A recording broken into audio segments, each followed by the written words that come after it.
Hello সবাইকে, welcome welcome to WBPSC ওয়ালা। তো তোমাদের জন্য আরেকটা সেশন, আরেকটা ক্লাস নিয়ে আমরা চলে এসেছি। তো এখানে কনস্টিটিউশনেরই একাডেমিকেরই একটা গুরুত্বপূর্ণ আমরা টপিক আজকে ডিসকাস করব। সেটা হচ্ছে আমাদের সংবিধানে রাইট টু ম্যারি, বিয়ে করার অধিকার আদেও রয়েছে কি না, তার সাথে সাথে লাইফ পার্টনার চুজ করার যে অধিকার সেটা আমাদের সংবিধানে রয়েছে, থাকলে কত নম্বর আর্টিকেলে রয়েছে, এবং আমাদের যে কেসেসগুলো হয়েছে, কারণ আমাদের তো সংবিধান সাবজেক্ট টু ইন্টারপ্রিটেশন, এই জন্য সুপ্রিম কোর্ট বা বিভিন্ন হাইকোর্ট বিভিন্ন বিভিন্ন সময় কি জাজমেন্ট দিয়েছে, কি করে আমাদের এই ফান্ডামেন্টাল রাইটটা, বিয়ের অধিকারটা ইভলভ করেছে, এবং সমকামী সম্পর্কের ক্ষেত্রেও কি বিবাহটা বৈধ না অবৈধ, এই ব্যাপারে আজকে আমরা সম্পূর্ণ ডিসকাশন করব। তো সবাই একটু সাথে থেকো। তাহলে আজকে আমাদের ক্লাসটা শুরু করে দিচ্ছি WBPSC ওয়ালা চ্যানেলে, ঠিক আছে? আচ্ছা চলো, তাহলে আমরা প্রথমে আজকে দেখব সেটা হচ্ছে যে রাইট টু ম্যারি বা right to choose life partner. আজকে দেখো, আমরা জানি আর্টিকেল 21-এ কিন্তু আমাদের রয়েছে right to life and personal liberty. তো এই right to life and personal liberty মানে সবসময় কিন্তু সুপ্রিম কোর্ট এটা বলেছে যে রাইট টু লাইফ মানে বেঁচে থাকা না, বাট হিউম্যান ডিগনিটির সাথে বাঁচা। এই হিউম্যান ডিগনিটি কি কি, সেখানে অনেক কটা আর্টিকেল 21-এর ফিচার মেনশন করা রয়েছে। রাইট টু প্রাইভেসি, গোপনীয়তার অধিকার, স্বচ্ছ জল, পানীয় ব্যবস্থা, ক্লিন এয়ার এনভায়রনমেন্ট, বাসস্থানের জায়গা, খাদ্যের ব্যাপার, তো এই সমস্ত ব্যাপার রয়েছে। তার পাশাপাশি 2023-এ দিল্লি হাইকোর্টে একটা গুরুত্বপূর্ণ মামলা হয়। এই মামলাটা দেখো, আমি মামলাটা মেনশন তোমাদেরকে করেছি, Dipali and ANR versus Delhi state high court. Dipali and other versus Delhi state high court. আচ্ছা, কি হয়, 2023 সালে এই মামলাতে একজন প্রাপ্তবয়স্ক ছেলে এবং মেয়ে বাড়ি থেকে পালিয়ে যায় এবং পালিয়ে গিয়ে তারা বিয়ে করে। পরবর্তীকালে তাদের বাবা মা দিল্লি হাইকোর্টে মামলা করে যে আমাদের ছেলে আমাদের ইচ্ছের বিরুদ্ধে, মানে পেরেন্টসের ইচ্ছের বিরুদ্ধে কিন্তু তারা বিবাহ করেছে, তো এই বিবাহটাকে যেন মান্যতা না দেয়া হয়। এবার দেখো, সেই সময় যিনি চিফ জাস্টিস ছিলেন সৌরভ ব্যানার্জি, তিনি কি মন্তব্য করেন একবার ভালো করে দেখো। তিনি বলছেন, দিল্লি হাইকোর্ট অবজার্ভ করেছে যে একজন ব্যক্তি তার পছন্দ মতো যদি তার লাইফ পার্টনারকে চুজ করে, সেটি অবৈধ বা অবজ্ঞ বলার রাইট, অধিকার কারণ নেই। রাজ্যের নেই, মানে সরকারের নেই, সোসাইটির নেই, এমনকি তার পেরেন্টসেরও কিন্তু নেই। তার কারণ আর্টিকেল 21-এ আমাদের যে রাইট টু লাইফ এবং পার্সোনাল লিবার্টি রয়েছে, হিউম্যান ডিগনিটির সাথে বাঁচা, সেখানে একটা মানুষ একটা বয়সের পরে, সে যদি প্রাপ্তবয়স্ক হয়, সেই বয়সের পরে অ্যাডাল্ট যদি সে গণ্য হয়, তাহলে কিন্তু স্টেট, সোসাইটি, তার পেরেন্টস তাদেরকে আটকাতে পারবে না বিবাহ বন্ধনে আবদ্ধ হওয়ার ক্ষেত্রে। এবং তার সাথে সাথে কিন্তু কোর্ট এটাও বলে যে কাউকে ফোর্সফুলি কোনো একটা বিবাহ থেকে বিচ্ছেদ করানো বা কাউকে ফোর্সফুলি কারোর সাথে বিবাহে বৈধ করানো, এটাও কিন্তু আমাদের সংবিধানে না, এটাও কিন্তু আর্টিকেল 21-কে খর্ব করা হচ্ছে। তার মানে এইখানে যে লাইফের ডেফিনেশন, এই লাইফের ডেফিনেশনে আমরা কিন্তু শুধুমাত্র বেঁচে থাকার অধিকার পাচ্ছি না, বাট যেই সমস্ত বেসিক রাইট ইন্ডিভিজুয়ালের পার্সোনাল লিবার্টির ক্ষেত্রে ইম্পর্টেন্ট, ইন্ডিভিজুয়ালের একজন ব্যক্তি বিশেষের স্বাধীনতার ক্ষেত্রে গুরুত্বপূর্ণ, সেই স্বাধীনতাটা বিবাহের স্বাধীনতা, তার পছন্দ মতো তার লাইফ পার্টনার চুজ করার স্বাধীনতা, এবং তার যেন এই স্বাধীনতাতে রাজ্য, সোসাইটি বা যে কোনো ব্যক্তি, তার পেরেন্টসও হোক না কেন, যাতে না আসতে পারে। এবং এর কথা এক্সপ্লিসিটলি কোর্ট বলে, লেখা আছে article 14, right to equality, equality before law, আইনের চোখে সবাই সমান, একটা বয়সের পরে সবাই তার নিজের ইচ্ছের মতো তার জীবনে ডিসিশন নিতে পারে। তার সাথে সাথে article 21, protection of life and personal liberty, বেঁচে থাকার অধিকার, স্বাধীনতার অধিকার। এই স্বাধীনতার অধিকারে আমি কাকে আমার লাইফ পার্টনার চুজ করব, এটা আমার ব্যক্তিগত ব্যাপার, এখানে কিন্তু কোনো ব্যক্তি বিশেষ বা রাষ্ট্র হস্তক্ষেপ করতে পারে না। এটা আশা করি তোমরা বুঝতে পারলে।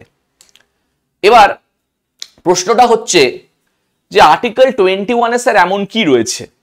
দেখো আর্টিকেল 21 যদি তোমরা পড়ো সেখানে কিন্তু বলা আছে নো স্টেট, কি বলছে, no one even the state shall be deprived of life or personality except by legal precedents। মানে আজকে আমি যদি কোনো আইন ভেঙে থাকি তাহলে সেই আইনের ভাঙার যে মাধ্যম সেখানে আমি শাস্তি পেতে পারি। দেখো আজকে অবশ্যই আমার right to life personal liberty রয়েছে, তার মানে কি এইটা যে আমি আমার স্বাধীনতা এনজয় করতে গিয়ে আইন প্রশাসনকে ব্যাঘাত ঘটালাম, অন্যের স্বাধীনতাতে হস্তক্ষেপ করলাম বা অন্যের স্বাধীনতা হরণ করলাম, এমন কিন্তু আমি পারি না করতে।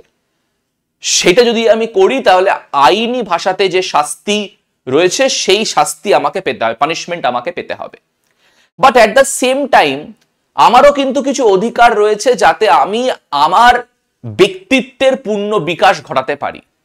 গোপনীয়তার অধিকার, আমি আমার বাড়িতে কি খাচ্ছি, কি দেখছি, কি পড়ছি আমার ব্যক্তিগত ব্যাপার, কোনো ব্যক্তি বিশেষ সাথে হস্তক্ষেপ করতে পারবে না। সেরকমই বিবাহের যে ডিসিশন, এটা কিন্তু পুরোপুরি আমার ডিসিশন, পুরোপুরি সেই ব্যক্তির ডিসিশন। কোনো অন্য ব্যক্তি ফোর্সফুলি, কোনো অন্য ব্যক্তি ডেলিবারেটলি, কোনো অন্য ব্যক্তি তার এই ডিসিশনে কিন্তু কোনো রকমের ব্যাঘাত ঘটাতে পারবে না।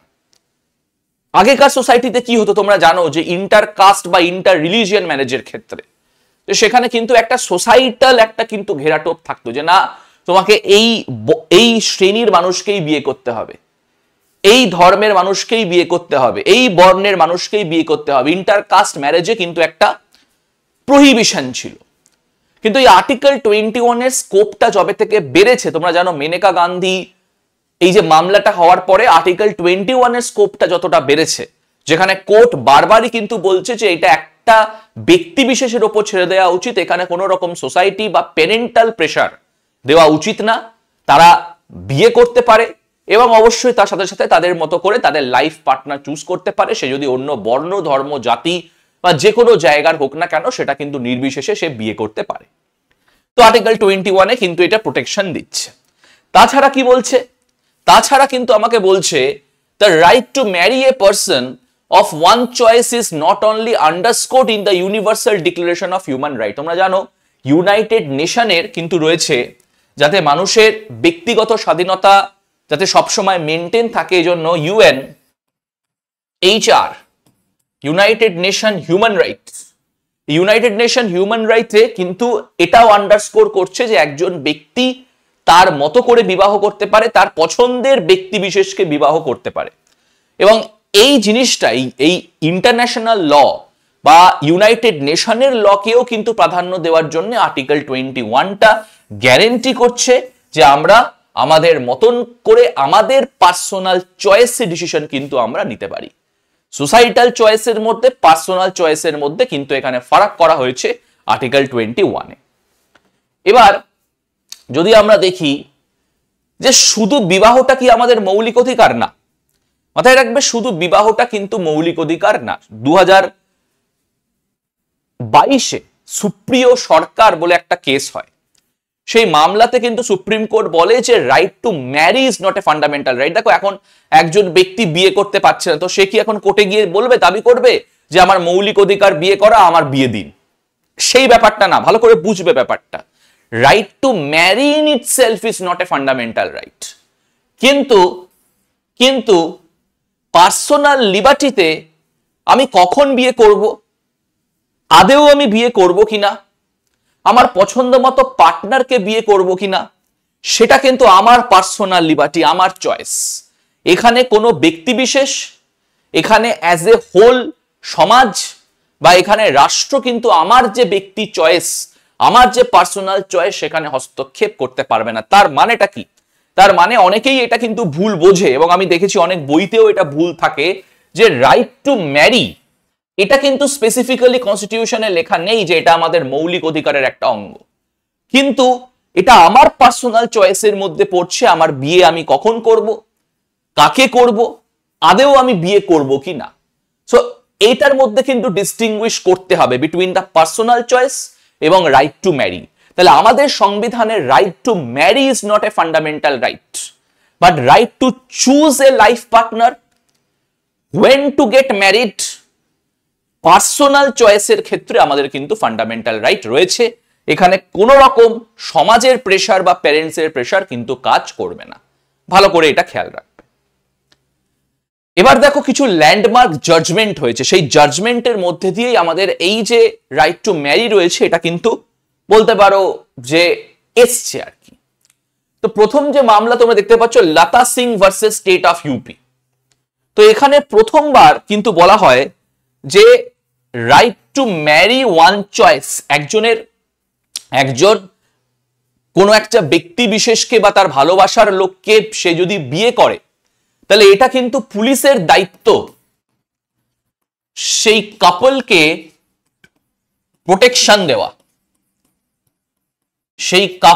প্রোটেকশন দেওয়া, একজন অ্যাডাল্ট দুজন ব্যক্তি যদি তাদের পার্সোনাল চয়েসে বিয়ে করে তাহলে এটা কিন্তু রাষ্ট্রের দায়িত্ব তাদেরকে প্রোটেকশন দেওয়া, রাষ্ট্রের দায়িত্ব তাদেরকে কোনো রকমের যদি কোনো অ্যাগ্রেসিভ বিহেভিয়ার অন্য দিক থেকে আসে তাহলে তাদেরকে প্রোটেকশন দেওয়া। এমনকি কাপলসদের যদি কোনো রকম হ্যারাসমেন্টও করা হয় সেটাও যেন অ্যাজ এ ক্রিমিনাল অ্যাক্টিভিটি ধরা হয়। তার মানে প্রথমবার কিন্তু কোর্ট এটা পুরোপুরি বুঝিয়ে দিল যে ভাই প্রাপ্তবয়স্ক তুমি হয়ে গেছো, নিজের ডিসিশন তুমি নিজে নিতে পারো, তোমাকে কোর্ট, পুলিশ, সরকার সব রকমের সহায়তা করবে। তোমার ওপরে যদি কেউ তোমাকে আঘাত করতে চায়, ফিজিক্যালি হার্ট করতে চায়, পুলিশের দায়িত্ব তোমাকে প্রোটেকশন দেওয়া, হ্যারাসমেন্টের ক্ষেত্রে পুলিশের দায়িত্ব তোমাকে প্রোটেকশন দেওয়া, এবং তাতেও যদি কোর্ট কাজ না হয় তাহলে তুমি কোর্টে আসবে। কোর্ট যদি দেখে যে সরকার, স্টেট অ্যাপ্রোপ্রিয়েট অ্যাকশন নেয়নি তাহলে কিন্তু স্টেটের বিরুদ্ধেও কিন্তু কোর্ট অ্যাকশন নিতে পারে। তাহলে প্রথমবার এটা কিন্তু আমরা দেখলাম যে রাইট টু ম্যারি ওয়ান চয়েসকে প্রোটেকশন করছে court. Next, Shakti Vahini versus India. শক্তি বাহিনী কি অনার কিলিং নিয়ে। তোমরা হয়তো জানো যে এই অনার কিলিং বা ইন্টারকাস্ট ম্যারেজ আমাদের ইন্ডিয়াতে কিন্তু অনেকটাই বলতে পারো সামাজিক রূপে সেটাকে ভালো চোখে দেখা হয় না। আজকে আমরা অনেক কথা শুনি বা অনেক বইও কিন্তু এই ক্ষেত্রে বেরোয় যেখানে দুটো ছেলে মেয়ে তারা অন্য কাস্টের, তারা একসাথে বিয়ে করেছে, পরবর্তীকালে তাদের দুজনকেই কিন্তু হত্যা করা হয়েছে। অনেক এরকম কেসেস আছে, আমরা দেখেওছি, অনেক হিন্দি বইও রয়েছে, অনেক খবরও আছে। অ্যাকর্ডিং টু এনসিআরবি ডেটা, যারা লাভ ম্যারেজ করে বিয়ে করছে তাদের মধ্যে 35%-এর কিন্তু ফিজিক্যালি অ্যাবিউজ বা ফিজিক্যালি হার্ট করার একটা প্রবণতা রয়েছে অন্য পক্ষ থেকে। তো এটাকে বাঁচানোর জন্যও কিন্তু কোর্ট এটা পুরোপুরি বলে দেয় যে এটা কিন্তু পুলিশের দায়িত্ব, সরকারের দায়িত্ব যে কোনো রকম অনার কিলিং যাতে না হয়, যাতে যারা বিয়ে করার ভাবছে সেটা ইন্টারকাস্ট হোক, ইন্টার রিলিজিয়ান হোক, সমস্ত রকম প্রোটেকশন যেন তারা পায় আন্ডার আর্টিকেল 21। এবং very very important landmark judgment, সেটা হচ্ছে সাফিন জাহা ভার্সেস অশোকান। একজন হিন্দু মেয়ে পরবর্তীকালে একটা মুসলিম ছেলেকে বিয়ে করে এবং পরবর্তীকালে তার যে বাবা মা কেরালা থেকে, তারা কেরালা হাইকোর্টে যায়। কেরালা হাইকোর্ট বলে যে না, এই বিবাহ মান্যতা দেব না। পরবর্তীকালে সেই মহিলার হাজবেন্ড সুপ্রিম কোর্টে যায়, সুপ্রিম কোর্টে গিয়ে অ্যাপিল করে যে আমার ওয়াইফ, আমি বিয়ে করেছি কিন্তু এই বিবাহটাকে মান্যতা দেয়া হচ্ছে না। কোর্ট কি বলছে? কোর্ট বলছে right to marry a person of one choice is integral to article 21। একজন বিয়ে করার যে অধিকার সেটা কিন্তু ইন্ট্রিগাল মানে হচ্ছে one of the most important part of article 21, and society has no role to determine our choice of partner। এখানে সমাজ কোন রকমের বক্তব্য, কোন রকমের মন্তব্য, কোন রকমের সামাজিক প্রেসারে কিন্তু তাদের মধ্যে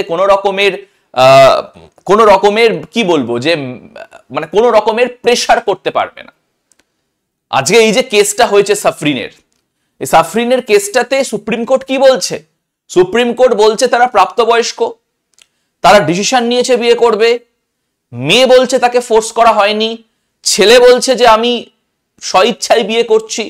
সেখানে যদি ধর্মান্তর হয়, তার যদি কোনো রকমের ফোর্স প্রুফ না পাওয়া যায়, এক্ষেত্রে কোর্ট ইন্টারফেয়ার করতে পারে না।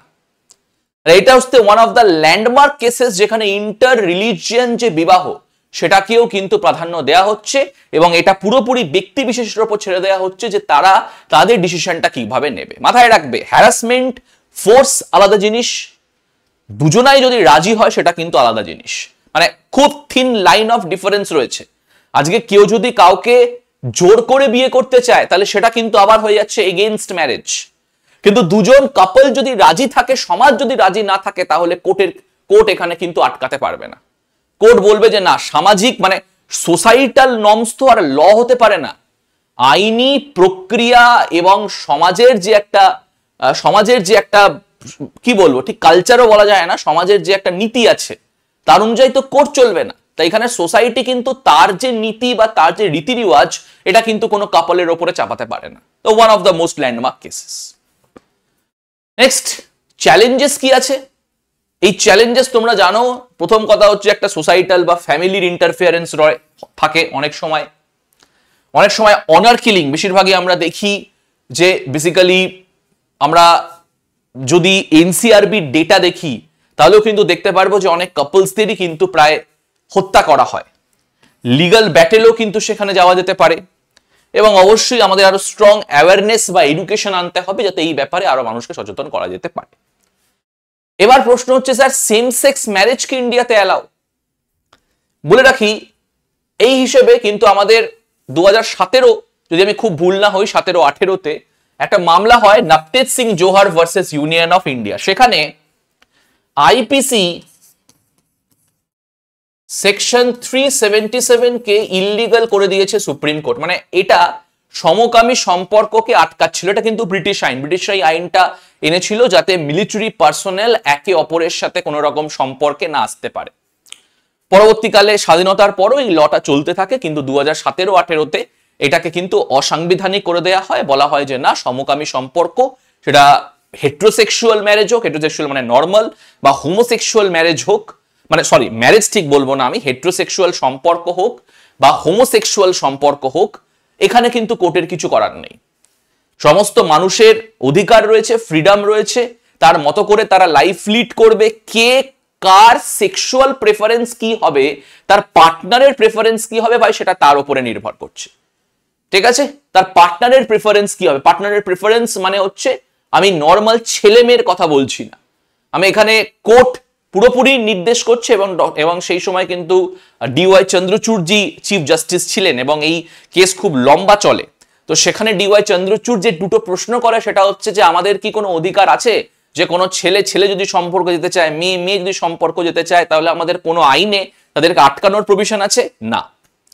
যদি তাদের ওপরে কেউ হ্যারাসমেন্ট করে, তাদেরকে কেউ বুলি করে, তাদেরকে কেউ একসাথে থাকতে না দেয়, তার জন্য প্রভিশন আছে। হ্যাঁ, আর্টিকেল 21, আর্টিকেল 19।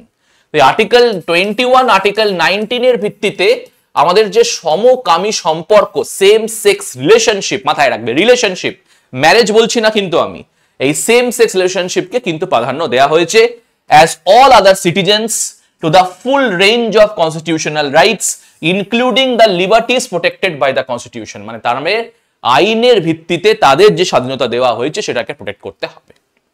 এবার প্রশ্ন হচ্ছে যে স্যার, তাহলে কি ম্যারেজ সমকামী বিবাহ হতে পারে? না, এখনো সমকামী বিবাহর ব্যাপারে কিন্তু কোর্ট কিছু বলেনি। কোর্ট বলেছে এটা আমাদের এখতিয়ারের মধ্যে পড়ে না। পার্লামেন্ট যদি চায় তাহলে এতে আইন আনতে পারে, আইন এনে তারা নতুন ল বানাতে পারে। সেই আইনের ভিত্তিতে যদি কোনো মামলা হয় তাহলে আমরা সেটাকে ইনভেস্টিগেট করে দেখব, কিন্তু তার আগে আমরা কোনো রকমের মন্তব্য করব না। তাহলে কোর্ট কিন্তু এটাকে পার্লামেন্টের হাতে ছেড়ে দিয়েছে। ঠিক আছে, তাহলে কনক্লুশনটা কি দাঁড়াচ্ছে? কনক্লুশন আমাদের দাঁড়াচ্ছে, right to marry is itself not a fundamental right, but ম্যারেজের সাথে যে প্রভিশন গুলো আসছে সেইগুলো হচ্ছে আমাদের fundamental right. Basically right to choose partner. Same sex রিলেশনশিপকে প্রাধান্য দেওয়া হচ্ছে, কিন্তু সেম সেক্স ম্যারেজকে এখন অবধি প্রাধান্য দেওয়া হয়নি। এবং একজন ব্যক্তির যে চয়েস, তার যে প্রেফারেন্স, তার যে ইন্ডিভিজুয়ালিস্টিক যে ফ্রিডম, সেটাকে কিন্তু প্রোটেক্ট করবে সরকারের দ্বারা, পুলিশের দ্বারা, অথরিটির দ্বারা। তো এই আজকে আমাদের কিন্তু বেসিক্যালি ছিল বলার। তাহলে আশা করি এটা তোমাদের ক্লাসটা ভালো লেগেছে, একটু কিছু হলেও জানতে পারলে। এরকমই আরো ক্লাস দেখার জন্য চোখ রাখতে হবে WBPSC ওয়ালার ইউটিউব চ্যানেলে। সবাইকে থ্যাংক ইউ।